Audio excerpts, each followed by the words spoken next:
partida. Estava ganhando 2-0, sofre o empate. Ele continua com o Carlos Eduardo dentro de campo, era vai o tempo todo. Então, ele, com essa substituição, ele pede ao torcedor que volte a apoiar. E o Marcelo Moreno, pelo Hernani, fez por meia dúzia, dois centroavantes. Olha o Léo, o cruzamento, fica de frente, o lançamento. Ah, vou arrancar esse taco, peraí. Adriano, saída errada, com Mérida, com Della Torre, toca de primeira o Atlético, João Paulo, Feliz é quem divide. Foi o último a tocar na bola. E a gente está revendo mais uma oportunidade, mais uma chance criada pelo Atlético. Linda defesa do Paulo Vitor. Dá pra mamãe, dá, Brian? Dá? Pra mamãe? Maranhão.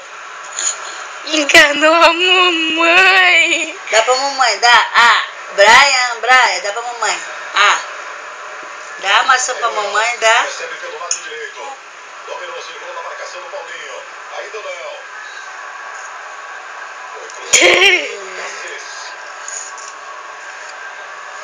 Dá, Brian, maçã pra mamãe, dá? Ah. Cartão amarelo, Cáceres. Ele recebendo o cartão, ele mostra ali pela sequência de faltas. O Cáceres estava pendurado, não enfrenta. Dá, Brian, maçã pra mamãe, filho. Mais uma vez o Léo já ia levando vantagem. A falta cometida e o cartão amarelo para o Cáceres. Bem aplicado, cara. Você vê que ele abre mão da bola e vai só nas pernas do jogador.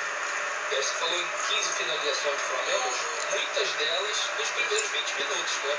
E aí essa mostra... Esse mastigadinho dele que é muito lindo, né? Evoluiu na partida, consegue equilibrar e agora nesse momento é melhor que o Flamengo. É para a cobrança da falta o Atlético. Dois jogadores da barreira, colocou ali o Paulo Vitor. João Paulo na cobrança, o levantamento para o meio. Marcelo Moreno voltou ajudando a marcação, quem afastou. Rafinha briga pela bola. Só que não. Sobra do Atlético. Aí o Everton. Estava se atrapalhando, o lateral é para o Flamengo.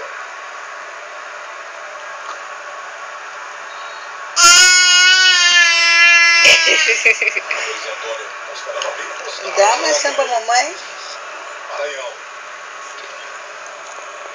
Everton. Lateral é para o Flamengo, pelo lado esquerdo.